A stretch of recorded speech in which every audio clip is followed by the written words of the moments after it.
Mr. President, in the annals of the President Say the Darndest Things, last week's Twitter outburst will stand out, at least for me, because the President attacked the Attorney General of the United States for simply doing the job that he swore an oath to do.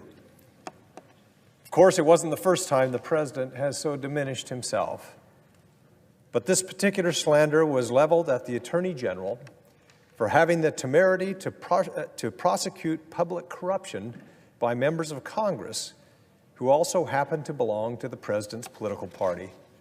That's right, the President attacked Mr. Sessions by name for refusing to cover up allegations of Republican misconduct. The President's concern was not for justice, but for the political fortunes of the accused, because their congressional seats might now be at risk of falling to Democrats. In doing this, the President is projecting a vision onto the system of American justice that is both bizarre and, more important, destructive.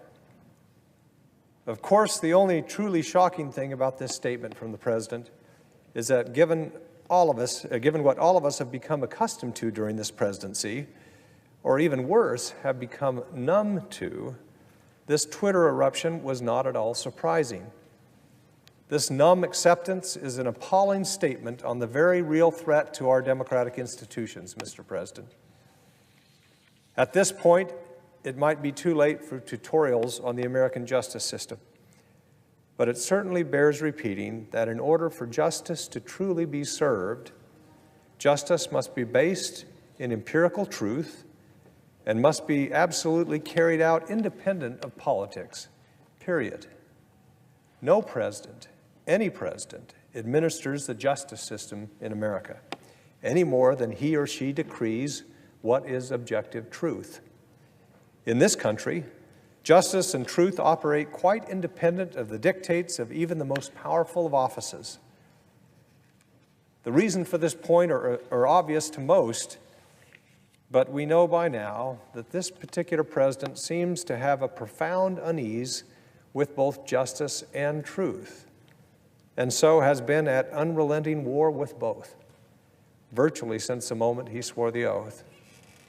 Not because there is any deficiency in justice or truth that requires his intervention, mind you, but for other, less noble reasons. The President seems to think that the office confers on him the ability to decide who and what gets investigated in the United States and who and what does not.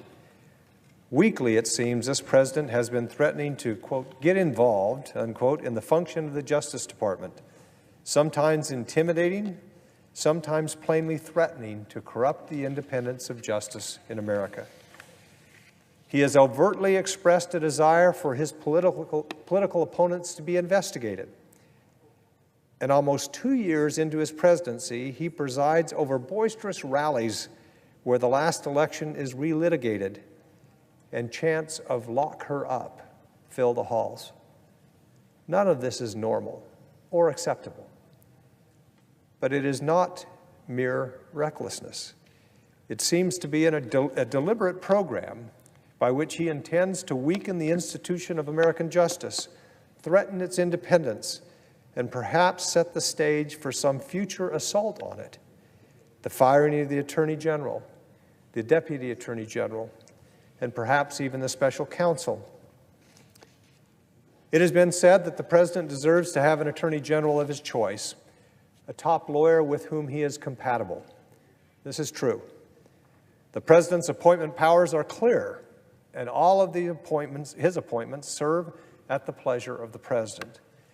But what no President deserves is a top lawyer who is simply there to do his bidding. The Attorney General is not the President's personal lawyer, and his job is not to protect the President from damaging facts or to turn the power of American justice onto the President's enemies, or to direct Justice Department investigations in any particular way that is either politically motivated or presupposes guilt or innocence, or favors any outcome whatsoever, other than that which is supported by the evidence and truth. The Attorney General's job description, as tweeted last week by the President, bears scant resemblance to the Attorney General's job in a constitutional democracy. And so I rise today, Mr. President, because the founders gave us, the Article I branch of this government that they conceived, the responsibility to curb such reckless behavior. Thus far, I believe that we've been also incredulous at the daily excess and ever hopeful beyond any reason, that this president would at last begin to inhabit the office in a more responsible fashion, that we have been somewhat uncertain what to do. First and foremost, we must speak out. We cannot be quiet when the moment requires us to defend the democratic norms under which this system functions, and without which our system ceases to function. The President has repeatedly and over time heedlessly breached these norms. If we say nothing, then we become accomplices in the destruction of these democratic norms. The United States Senate is not the place to come for deniability. We must do what we can to curb the destructive impulses of this White House. We must encourage the administration of justice. That means voicing our support for Mr. Mueller and his team. We've passed bipartisan legislation out of the Senate Judiciary Committee, legislation to protect the special counsel. I call on the Majority Leader to bring this legislation to the Senate floor. We must also say in no uncertain terms that to call this investigation a witch hunt is wrong. To call Mr. Mueller's teams thugs is wrong. Relentlessly slandering the Attorney General of the United States is wrong. It is a travesty, and it is unbecoming of the office of the presidency. And I would say to the Attorney General, stand firm. You've spent your life in public service, in the service of your country. At the risk of being presumptuous, I would say that these days of your service, right now, during this crucial period in which we have a president who in a malign fashion is actively testing the limits of power and the administration of American justice and the independence of American justice, well, your determination to safeguard the independence of the Justice Department at the time that you have been under assault by the President has verged on heroic.